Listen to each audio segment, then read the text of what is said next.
Good morning students, आपका एक बार पुनः आप लोगों का अपना चैनल नवीन क्लासेज में स्वागत है। और इसके पहले हम जो आपको मैथ के अंतर्गत त्रिकोणमिति में बतलाए थे, बहुत सारे लेक्चर 7 लगभग बतलाए थे। और आज हम आप लोगों को साइंस में लेकर के आए हैं पार्ट वन लेकर के आए हैं विज्ञान में। हालांकि विज्ञान तो बहुत बड़ा है, क्योंकि विज्ञान एक्चुअली विज्ञान में मैट्रिक तक में 3 ब्रांच चलता है, फिजिक्स, केमिस्ट्री, बायोलॉजी। आगे आईएससी में जाइएगा तो फिजिक्स का भी बहुत सारा 2-3 फिजिक्स हो जाता है, मॉडर्न फिजिक्स हो जाता है, केमिस्ट्री में 3 प्रकार का हो जाता है, physical chemistry, organic chemistry, inorganic chemistry. Biology हो जाता है 2 प्रकार का, जूलॉजी और बॉटनी हो जाता है।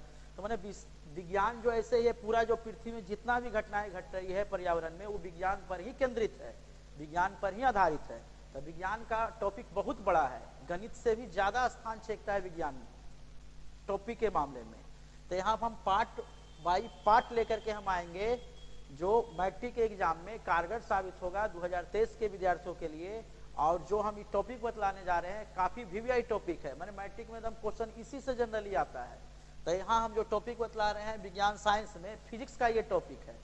तो थोड़ा सा पहले हम विज्ञान के बारे में थोड़ा सा जानकारी देते थे, विज्ञान आखिर क्या चीज है, विज्ञान पढ़ने से क्या फायदे हैं, विज्ञान पढ़ने से हमको क्या अनुभव होगा। तो जनरली विज्ञान 2 शब्दों के मिलने से बना है।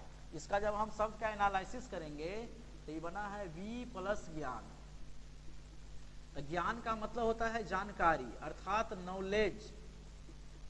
वी का मतलब होता है विशेष, विशेष जानकारी, मतलब जिस विषय को पढ़ने से किसी भी विद्यार्थी व्यक्ति को विशेष जानकारी प्राप्त होती है, विशेष जानकारी प्रदान करता है विज्ञान, वही विज्ञान कहलाता है। माने हमको अगर विज्ञान विषय पढ़ेंगे तो हमको विशेष जानकारी प्राप्त होगा।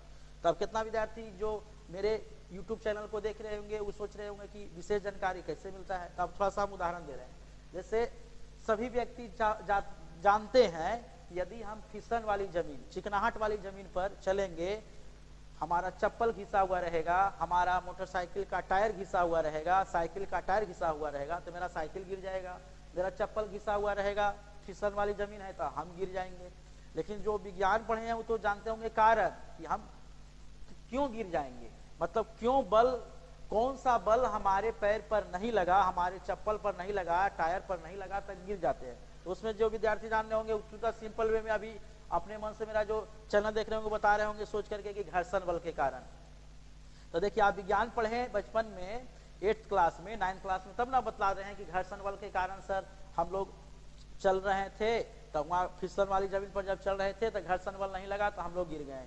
सड़क का टायर जो घिस जाता है वो भी घर्षण बल के कारण, धीरे धीरे पहले नया नया रहता है तो ज्यादा ब्रेक लगता है टायर पर, कस के ब्रेक पकड़ता है, रोड पर पकड़ के चलता है, फिर धीरे धीरे उसका चक्का गिर जाता है तो उसके कारण फिर वो भी गिर जाता है, उसको बदलना पड़ता है। फिर ठीक उसी प्रकार से आप लोग जानते होंगे कि सेब मान लिया जाए पेड़ में है, एकाएक सेब अगर नीचे आता है तो कौन बल के कारण सेब नीचे जाता है, तो वो जानते होंगे गुरुत्वाकर्षण बल के कारण, जिसका न्यूटन ने खोज किया था। फिर आप बहुत सारे न्यूटन के 3 गो गति का नियम, बहुत सारे विद्यार्थी लोग पढ़ेंगे न्यूटन के गति का पहला नियम, दूसरा नियम, तीसरा नियम, what Newton first law of motion, Newton second law of motion, Newton third law of motion. फिर उसमें भी बहुत सारे कारण पढ़े होंगे कि चलती गाड़ी से बाहर हम कूदते हैं तो खतरनाक क्यों है। तो ये सब विज्ञान को पढ़ने से ही आपको प्राप्त होगा। तो यही हम आपको विज्ञान के बारे में थोड़ा सा टॉपिक दिए। अब हम आपके मेन टॉपिक पर चले आते हैं।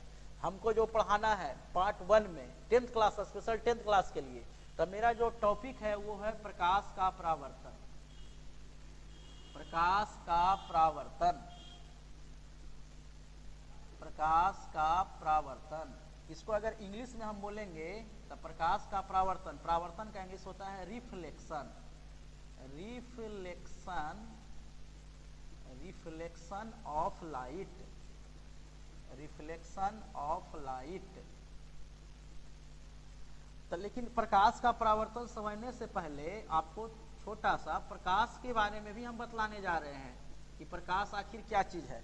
तो सुनिए, प्रकाश जो है ऊर्जा का एक रूप है जिसके कारण हमें कोई भी वस्तुएं दिखलाई पड़ती है। नेत्र का भी रहना उतना ही जरूरी है जितना जरूरी प्रकाश का रहना, मतलब नेत्र है या प्रकाश नहीं रहेगा, पूरा पर्यावरण में, पूरा वातावरण, वायुमंडल में, सब जगह पृथ्वी पर अंधेरा यदि रहेगा तो हम देख नहीं पाएंगे, नेत्र रहते हुए भी नहीं देख पाएंगे। माने प्रकाश का रहना बहुत जरूरी है, चाहे वो प्रकाश किसी प्रकार का हो, प्राकृतिक प्रकाश हो चाहे कृत्रिम प्रकाश हो, सूर्य उग जाता है तो प्राकृतिक प्रकाश पूरा दुनिया को दे देता है तो सब लोग देखने लगते हैं। रात में हम लोग को कृत्रिम प्रकाश की जरूरत पड़ती है और जो प्रकाश देती है उसको प्रकाश स्रोत कहते हैं। तो इसी प्रकार से प्रकाश का जो मुख्य स्रोत है वो सूर्य है, कृत्रिम प्रकाश स्रोत, ये सब तो सब सिंपल वे है, आप लोग जानते होंगे। तब देखिए प्रकाश में ये भी जानते होंगे कि प्रकाश एक प्रकार का तरंग है जिसे गमन करने के लिए माध्यम की जरूरत नहीं पड़ती है, लेकिन ध्वनि भी एक प्रकार का तरंग है जिसे गमन करने के लिए माध्यम की आवश्यकता पड़ती है। चलिए प्रकाश का थोड़ा सा हम आपको परिभाषा दे दिए कि प्रकाश क्या चीज है। प्रकाश में दो खतरनाक किरण भी है, वो परावैंगनिक किरण है, एक तो अवरक्त किरण है। परावैंगनिक किरण जो है जब सूर्य के प्रकाश से जब पृथ्वी पर आती है तो ऊपर में वायुमंडल में एक तो परत है, ओजोन परत, उसको अवशोषित कर लेती है, जिसके कारण परावैंगनिक किरण अभी पृथ्वी पर नहीं आ पाता है।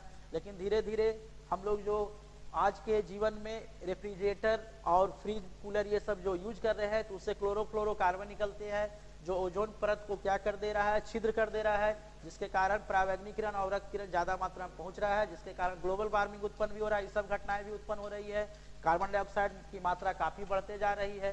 तो ये सब प्रकाश के अंतर्गत प्रकाश की गुण है, प्रकाश के लक्षण है। इसके बाद और बता रहे हैं आगे चैप्टर में जब हम प्रकाश के वन विषय बताएंगे, थोड़ा सा शॉर्ट बता देते हैं कि हमारा जो सूर्य का प्रकाश है, सनलाइट है, वो 7 रंगों से मिलकर बना है। वो टॉपिक आपको और पूरा एकदम मजेदार लगेगा, लेकिन पहले बेसिक टॉपिक सीख लीजिए। सूर्य का प्रकाश जो 7 रंगों से मिलकर बना है उसको विबग्योर कहा जाता है, कोई कोई वाइबग्योर भी बोलते हैं, विबग्योर इसको जनरली कहा जाता है। अब इसका यदि सब का कलर आप जानिएगा तो V से वायलेट हो जाएगा, I से इंडिगो हो जाएगा, B से ब्लू हो जाएगा, G से ग्रीन हो जाएगा, Y से येलो हो जाएगा, O से ऑरेंज हो जाएगा, R से रेड हो जाएगा। जिसको अगर हिंदी में अगर कोई जानना चाहिएगा तो उसको हिंदी में बैजानी पीनाला कहा जाता है, बैजानी पीनाला कहा जाता है। अब यहाँ देखिएगा मैच करेगा, बै से बैगनी, इंग्लिश में V से वायलेट। अभी थोड़ा सा शॉर्ट में बता रहे हैं क्योंकि हमको पढ़ाना है परावर्तन है, पढ़ा रहे हैं थोड़ा सा प्रकाश से रिलेटेड चीज जो आगे पढ़ाने वाले हैं।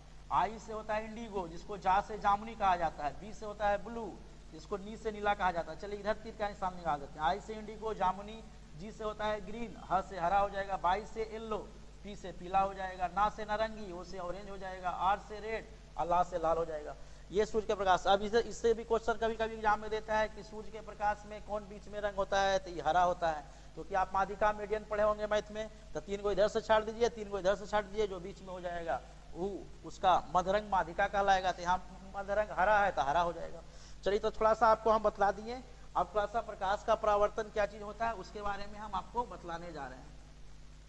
परावर्तन का मतलब होता है, यदि इसको तोड़ा जाए तो परावर्तन का मतलब होता है टकराकर लौटना, टकराकर लौटना। तो इसका हम परिभाषा बतला रहे हैं। टकराकर ही लौटेगा कैसे, ऐसी थोड़ी टकरा करके लौट जाएगा, क्योंकि प्रकाश को जब गमन करने के लिए माध्यम की जरूरत पड़ ही नहीं रही है तो प्रकाश पूरा निरंतर वे में गमन करता है। ध्वनि से इसका निरंतर चाल बहुत ज्यादा है।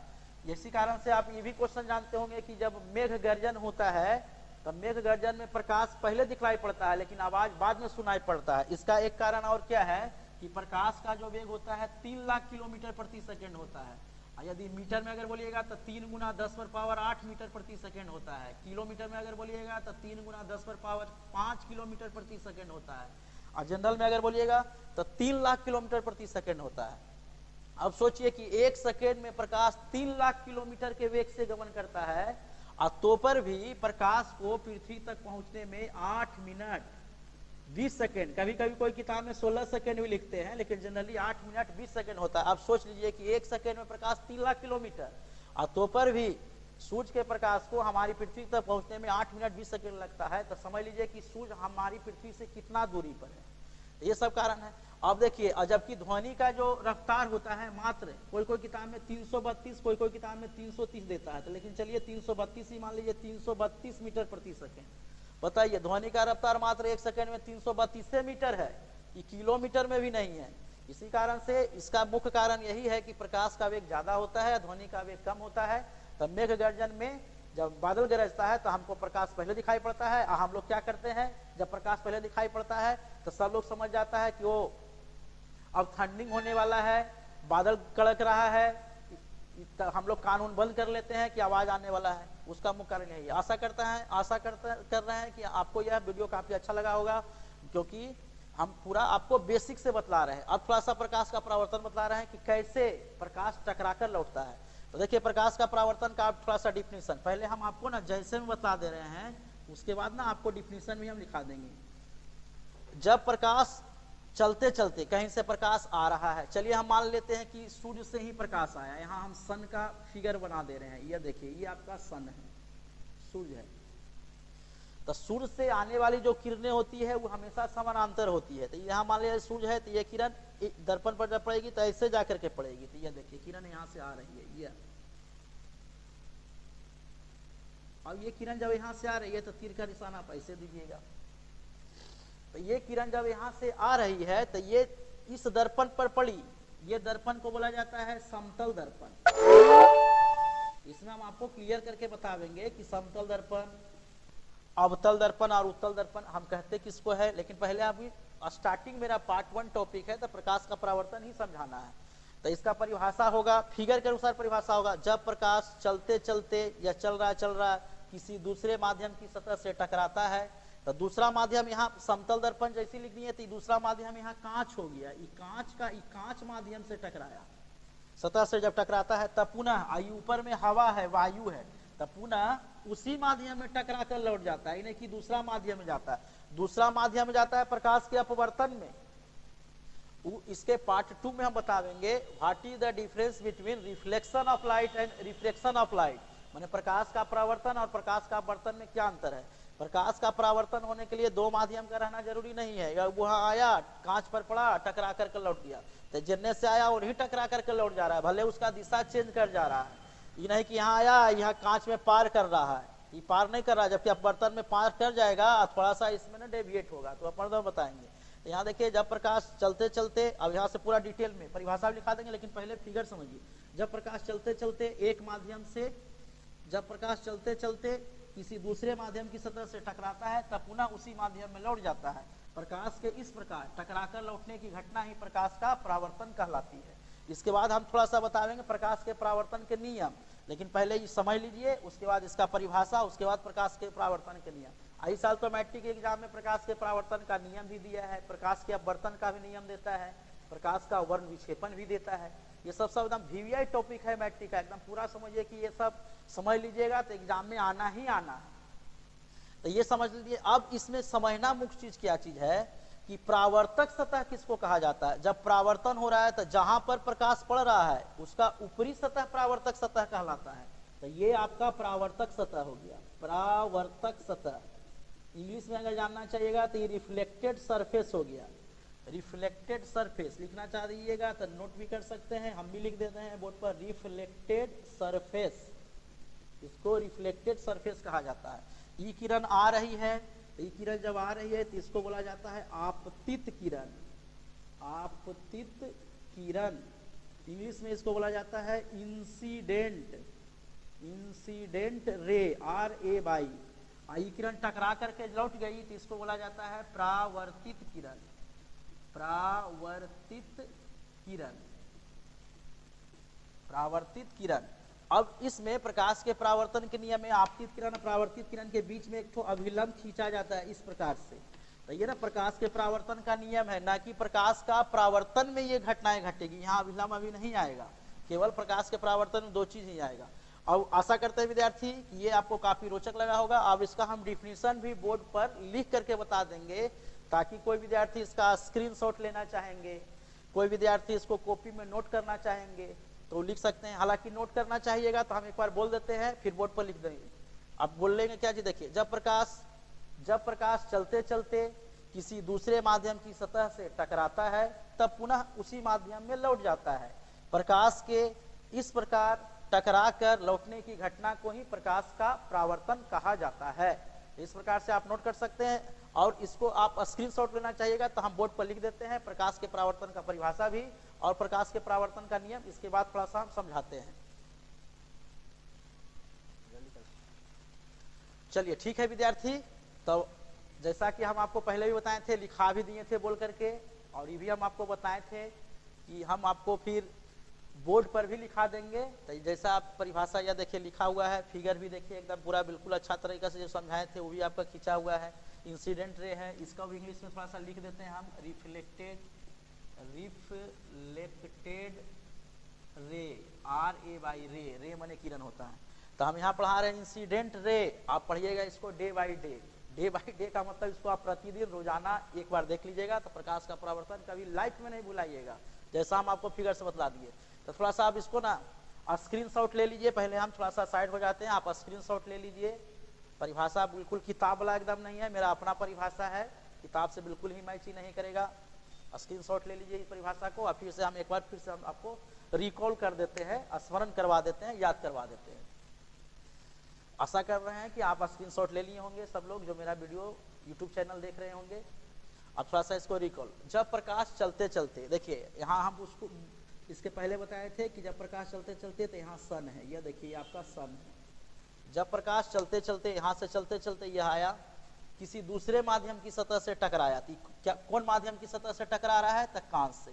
जैसे ही टकराया तब उसी माध्यम में लौट गया, मतलब हवा से आ रहा है तो हवा में ही लौट गया। तो देखिए क्या लिखा, तब पुनः उसी माध्यम में लौट जाता है। माध्यम की इंग्लिश में मीडियम कहा जाता है।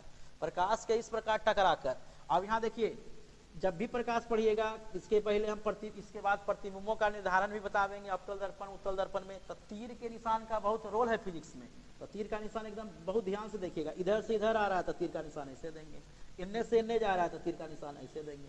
तो यही टकरा करके लौट गया। टकरा कर लौटने की घटना को ही प्रकाश का परावर्तन कहते हैं या प्रकाश का परावर्तन कहा जाता है। यह फिगर आपका हो गया समतल दर्पण। अब कितना विद्यार्थी सोच रहे कि सर ऊपर का ही कलई नहीं किए। ऊपर जब आप कलई कीजिएगा तो ऊपर जब कलई गया तो प्रकाश कैसे पड़ेगा? प्रकाश इधर से पड़ेगा। प्रकाश जब भी पड़ेगा तो ऊपर से पड़ेगा, ऊपर से यहाँ। तो प्रकाश जब ऊपर से पड़ेगा तो कलई नीचे किया जाता है।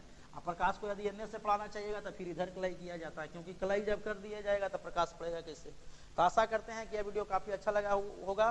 ठीक है, तो इसके बाद हम आपको प्रकाश के परावर्तन का नियम बिल्कुल किरण आरेख द्वारा, डायग्राम द्वारा एकदम बिल्कुल बढ़िया से बता देंगे। चलिए ठीक है विद्यार्थी, ओके। चलिए ठीक है विद्यार्थी लोग, आप लोग जैसा कि प्रकाश के परावर्तन के बारे में पढ़ चुके हैं और हम आपको भी पार्ट 1 के अंतर्गत ही प्रकाश के परावर्तन के नियम को भी बताने जा रहे हैं। इसको आप लोग थोड़ा सा बढ़िया से समझिएगा, क्योंकि यह मैट्रिक के एग्जाम में 2022 में बिल्कुल प्रश्न के अंतर्गत आ चुका है और आने वाले एग्जाम में भी फिजिक्स के अंतर्गत आप लोगों के लिए यह काफी कारगर और लाभदायक भी साबित होगा। इसी कारण से बहुत हम पूरा आसान भाषा में इसको हम बाद में लिखा भी देंगे परिभाषा, और स्क्रीन पर भी लिखा हुआ रहेगा, मतलब बोर्ड पर भी लिखा देंगे। इसको आप स्क्रीनशॉट भी ले लीजिएगा। लेकिन फिजिक्स समझने के लिए सबसे पहले उसका ना किरण आरेख डायग्राम समझना पड़ता है, मतलब फिगर समझना पड़ता है। तो आशा करते हैं कि यह जो भी वीडियो हमारे YouTube चैनल से देख रहे होंगे उसको यह मेरा प्रकाश के परावर्तन का नियम काफी अच्छा लगेगा। और जब यह अच्छा लगेगा तो चैनल को सब्सक्राइब कीजिएगा और उसके बाद शेयर भी अपने दोस्तों के यहाँ या परिवार के किसी सदस्य के यहाँ, दूर दराज में जो रह रहे हैं उसके यहाँ शेयर कीजिएगा, ताकि वह भी इस वीडियो के माध्यम से फायदा उठा सके और भविष्य में अच्छा से अच्छा काम हासिल कर सके। तब ठीक है, आइए चलते हैं थोड़ा सा प्रकाश के परावर्तन के नियम की ओर, जो पार्ट 1 के अंतर्गत ही, साइंस में पार्ट 1 के अंतर्गत ही आता है। और यहाँ से हम साइंस का पोर्शन मैट्रिक की तैयारी करने की ओर बढ़ा दिए हैं कदम। आप लोग भी इस YouTube चैनल की ओर लगे रहे और सब्सक्राइब करने के बाद बार बार नोटिफिकेशन आएगा, तो उसको थोड़ा सा वीडियो को लगातार देखना है, स्किप नहीं करना है, क्योंकि अगर स्किप कीजिएगा तो आपको फिर समझ में नहीं आएगा। लगातार वीडियो को देखिएगा। तो ठीक है, चलिए प्रकाश के परावर्तन के नियम, और इसको हम इंग्लिश में बोलते हैं laws of reflection of light. तो देखिए पार्ट 1 के अंतर्गत हम आपको प्रकाश के परावर्तन कुछ समय पहले पढ़ाए थे और प्रकाश के परावर्तन के नियम इसके बाद पढ़ा रहे हैं, और यह बहुत ही विधियाई है। ठीक इसके बाद हम आपको पार्ट 2 के अंतर्गत पढ़ाएंगे प्रकाश के अपवर्तन और प्रकाश के अपवर्तन के नियम। तो प्रकाश के अपवर्तन को बोला जाता है रिफ्लेक्शन ऑफ लाइट और प्रकाश के परावर्तन को बोला जाता है रिफ्लेक्शन ऑफ लाइट। तो पहले है क्या चीज ये देखिए, तो उसमें हम बताए थे ठीक है, यहाँ पर मान लिया जाए सन मान लिया जाए, इसको हम किरण आरेख से इस प्रकार से दर्शा सकते हैं फिगर के द्वारा। ये देखिए ये सन हो गया, सन को एस से हम इंडिकेट करना है, क्योंकि सन का इंग्लिश जो है एस से चालू होता है कैपिटल लेटर से। तो इस सूट से देखिए यहाँ किरण आ रही है, निकल रही है, ये देखिए। तो जो किरण आती है तो दर्पण पर पड़ने के बाद किरण आ रही है, तो इसको हम किरण आरेख द्वारा इस प्रकार से सूचित करेंगे। ये देखिए, ये आपका किरण आरेख हो गया। तो हम बताए थे कि जब कोई भी किरण, चाहे वो सूर्य से निकले या किसी से निकले, किसी दूसरा माध्यम की सतह से टकराता है, ये दूसरा माध्यम की सतह है, यहाँ पर ही कांच का ये सतह है, इसका सतह है कांच का, और इसको हम कौन सा दर्पण बोलते हैं? समतल दर्पण बोलते हैं। हम चर्चा भी किए थे इसके पहले कि दर्पण जनरली दो प्रकार के होते हैं, समतल दर्पण और गोलीय दर्पण। और गोलीय दर्पण फिर दो प्रकार के होते हैं, उत्तल दर्पण और अवतल दर्पण। तो प्रकाश के परावर्तन के अंतर्गत ही दर्पण पड़ रहा है, अब मिला जुला करके 3 दर्पण हो जाता है।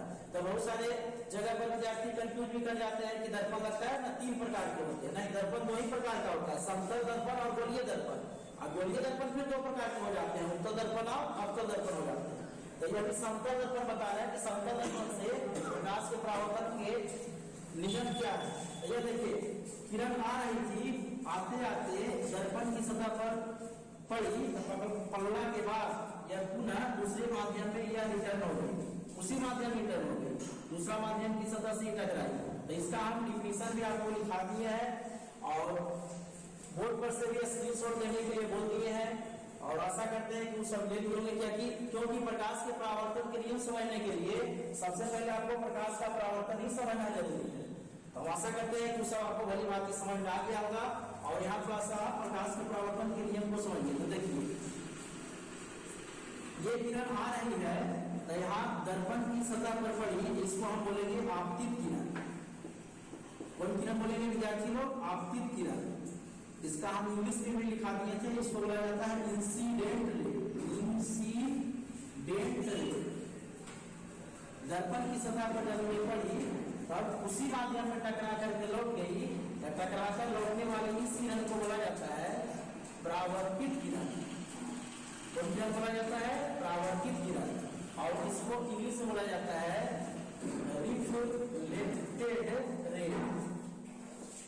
दर्पण पर पड़ने के बाद जहां से इसकी सतह का परावर्तन होता है, उसके ऊपरी सतह को बोला जाता है परावर्तक सतह। परावर्तक सतह, इसको इंग्लिश में बोला जाता है रिफ्लेक्टेड सरफेस। Reflected surface. ये तो प्लेन मिरर सब जानते हैं, समतल दर्पण प्लेन मिरर हो गया। क्योंकि मुख्य है परावर्तक सतह, जहां से प्रकाश टकरा कर लौटी, टकराने के बाद जो किरण लौट रही है उसको क्या कहा जाता है? तो उसको कहा जाता है परावर्तित किरण। और ये देखिए, ये दोनों चीज आपको प्रकाश के परावर्तन में पढ़ाए थे, लेकिन आप पढ़ना प्रकाश के परावर्तन के नियम। तो इसमें एक एक्स्ट्रा चीज जो बीच में से गुजरती है उसको बोला जाता है अभिलंब। यहाँ देखिए बीचों बीच, ठीक इसको बीचों बीच एक अभिलंब खींच दिया जाता है। ये देखिए अभिलंब हम खींच रहे हैं।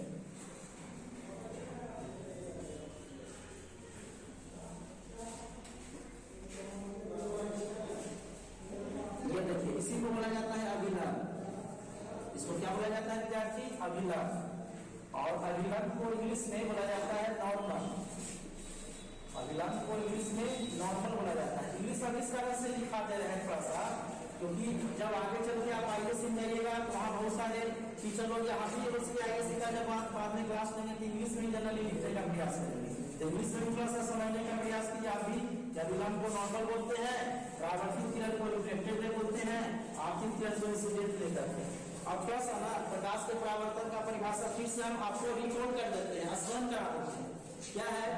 जब प्रकाश चलते चलते किसी दूसरे माध्यम की सतह से टकराता है, तब पुनः उसी माध्यम में लौट जाता है। प्रकाश की इस प्रकार टकराकर लौटने की घटना को ही प्रकाश का परावर्तन कहा जाता है। तो ये आपको लिखा भी दिए थे और स्क्रीनशॉट भी आप ले ही लिए होंगे। अब समझिए बढ़िया से प्रकाश के परावर्तन के नियम। तो प्रकाश के परावर्तन का नियम बोलता है कि आपतित किरण और जो टकराकर लौटती है परावर्तित किरण तथा आपतन बिंदु पर डाला गया विलंब। ये देखिए, ये हो गया आपका आपतन बिंदु पर डाला गया विलंब। ये तीनों स्क्रीन में पूरा बढ़िया से आपको दिखाई दे रहा होगा, बोर्ड पर भी यहाँ ये 3 को है। पहला हो गया आपतित किरण, दूसरा परावर्तित किरण तथा आपतन बिंदु पर डाला गया विलंब। ये तीनों एक ही तल में तथा एक ही बिंदु पर स्थित होते हैं। लेकिन यहाँ बिंदु भी हम आपको थोड़ा सा गाढ़ा कर दे रहे हैं बार बार, ताकि आपको बिंदु दिखाई दे। ये देखिए, तीनों एक ही बिंदु पर स्थित है, जो सभी को दिखाई दे रहा होगा बढ़िया से। वीडियो देखने वाले सभी विद्यार्थी लोगों को, चाहे और कोई दूसरा भी वीडियो देख रहे हैं तो उनको दिखाई दे रहा होगा। कि आपतित किरण, परावर्तित किरण तथा आपतन बिंदु पर डाला गया विलंब तीनों एक ही बिंदु पर स्थित होते हैं। तो ये हो गया प्रकाश के परावर्तन का पहला नियम। ऑब्जेक्टिव यदि क्वेश्चन पूछ दिया जाए कि प्रकाश के परावर्तन के कितने नियम हैं, तो सीधे से ऑप्शन में दो जो रहेगा वहां टिक लगा दीजिएगा, क्योंकि प्रकाश के परावर्तन के दो नियम होते हैं। तो ये प्रकाश के परावर्तन का हमने पहला नियम बताया। आपतित किरण फिर से बता दे रहे हैं, बार बार बताते हैं कि सभी को यही याद हो जाए, वीडियो देखने वाले सभी विद्यार्थियों को याद हो जाए। आपतित किरण, परावर्तित किरण तथा आपतन बिंदु पर डाला गया विलंब तीनों एक ही बिंदु पर तथा एक ही तल में स्थित होते हैं। देखिए तल भी एक ही है, ये नहीं कि यहाँ है और यहाँ है, यहाँ है, अलग अलग नहीं है, एक ही तल में स्थित होते हैं। चलिए ये प्रकाश के परावर्तन का पहला नियम हुआ। दूसरा नियम समझिए, ये हो गया अभिलंब और ये हो गया आपतित किरण। ये दोनों के बीच एक कोण का निर्माण होता है जिसको आपतन कोण कहा जाता है। और मैथ पढ़ने में सब लोग कोण को इस प्रकार से सूचित किए होंगे। यहाँ आपतन कोण को कोण आई से सूचित किया जाता है। आई इस कारण से क्योंकि आपतन कोण का इंग्लिश होता है इंसिडेंस एंगल। इंसिडेंस एंगल आई से स्टार्ट होता है। जैसे यहाँ इंसिडेंट रे स्टार्ट हुआ आई से, यहाँ मैं सूचित करेंगे आपतन कोण को कोण आई से। और यहाँ देखिएगा इसके जस्ट राइट साइड ये हो गया आपका लेफ्ट साइड, अभिलंब के लेफ्ट साइड, ये हो गया अभिलंब के राइट साइड। अभिलंब के राइट साइड को परिभाषा होगा अभिलंब तथा परावर्तित किरण। अभिलंब तथा परावर्तित किरण के बीच जो कोण बनता है उसको परावर्तन कोण, और उसको संकेत में कोण आर से सूचित किया जाता है। क्या चीज से सूचित किया जाता है? कोण आर से। तो प्रकाश के परावर्तन का दूसरा नियम हो जाएगा आपतन कोण। आपतन कोण और परावर्तन कोण दोनों आपस में हमेशा बराबर होते हैं, मान में बराबर होते हैं। कहने का मतलब यदि यहाँ पर कोण आई का अगर मान 70 डिग्री हो गया, कितना डिग्री? 70 डिग्री, तो इसका भी मान 70 डिग्री हो जाएगा। 60 डिग्री हो जाएगा तो इसका भी मान 60 डिग्री हो जाएगा। मतलब प्रकाश के परावर्तन का दूसरा नियम बोलता है आपतन कोण जिसको कोण आई से इंडिकेट किया जाता है और परावर्तन कोण जिसको कोण आर से इंडिकेट किया जाता है, दोनों का मान आपस में हमेशा बराबर होता है। दोनों का मान आपस में हमेशा बराबर होता है। चलिए ठीक है विद्यार्थी लोग, तो हम बोले थे कि इसका हम आपको नियम भी लिखा देंगे, बोल के भी हम लिखा देंगे। अगर इनको लिखना होगा तो लिख सकते हैं, और नहीं तो फिर बोर्ड पर लिखा ही हुआ है, आप स्क्रीनशॉट ले करके अपने मोबाइल पर फिर जा करके उसको फिर कॉपी पर भी नोट कर सकते हैं, जो आपको बहुत कारगर साबित होगा। मैथमेटिक्स में यह काफी विविध प्रश्न है। ऑब्जेक्टिव इससे देता है, तो यहाँ देखिए सब चीज लिखा हुआ है। ऑब्जेक्टिव के लिए पढ़ना चाहते हैं, यहाँ लिखा हुआ प्रकाश के परावर्तन के दो नियम होते हैं। अगर 2 नंबर में यहाँ में आता है, 2 नंबर में लिखना चाहते हैं तो दोनों नियम यहाँ बताया गया है, पहला और दूसरा। ये स्क्रीनशॉट पहले लेना चाहते हैं तो स्क्रीनशॉट अगर लेना चाहते हैं तो ले लीजिए, उसके बाद फिर से हम उसको रिकॉर्ड कर देते हैं, नियम को समझा देते हैं। चलिए ठीक है, स्क्रीनशॉट ले लीजिए, बिल्कुल ही आपको फायदा पहुंचेगा। चलिए ठीक है, तब जो स्क्रीनशॉट ले लिए होंगे थोड़ा सा देख लीजिए। इसको हम प्रकाश के परावर्तन के नियम को एक बार फिर रिकॉर्ड कर देते हैं। यहाँ लिखा हुआ है आपतित किरण, यहाँ भी दिखाई दे रहा होगा डायग्राम में आपतित किरण। यहाँ नीचे लिखा हुआ परावर्तित किरण, यहाँ भी दिखाई दे रहा होगा परावर्तित किरण तथा आपतन बिंदु पर डाला गया विलंब, यहाँ नीचे दिखाई दे रहा होगा विलंब जिसको नॉर्मल बोलते हैं। तीनों एक ही तल में तथा एक ही बिंदु पर स्थित होते हैं। यहाँ देखिए एक ही बिंदु पर एक ही तल में भी स्थित है। दूसरा है आपतन कोण, कोण आई, परावर्तन कोण, कोण आर। यहाँ देखिए लिखा हुआ है दोनों का मान आपस में बराबर होता है, क्योंकि हम इसके पहले भी बता दिए थे कि कोण आई और कोण आर बराबर होता है। ये फिर अभी आपको हम समझाते हैं कि कैसे खींचना है। और यहाँ देखिए नीचे लिखा हुआ है प्रकाश के परावर्तन के दूसरा नियम से कोण आई बराबर कोण आर। ठीक है विद्यार्थी लोग, तो हमको ऐसा बिल्कुल आसान नहीं बल्कि पूर्ण विश्वास हो गया कि यह वीडियो हमारे चैनल के द्वारा जो देख रहे होंगे काफी अच्छा लगा होगा, रोचक लगा होगा, ज्ञानवर्धक लगा होगा और परीक्षोपयोगी भी है। परीक्षा के दृष्टिकोण से भी काफी उपयोगी आपके लिए साबित होगा। ठीक है, यदि यह वीडियो यूट्यूब चैनल देखने वाले, मेरा यूट्यूब चैनल देखने वाले सभी विद्यार्थियों को अच्छा लगा होगा, इसको लाइक कीजिएगा, शेयर कीजिएगा और सब्सक्राइब जरूर कीजिएगा, ताकि साइंस का पार्ट 2, पार्ट 3 और आने वाला सही वीडियो का नोटिफिकेशन आपके पास पहले पहुंचे और उसका और इसमें फायदा उठा सके। ठीक है विद्यार्थी, ठीक है, मिलते हैं फिर आपको नेक्स्ट वीडियो में। ठीक है, okay, very very thank you.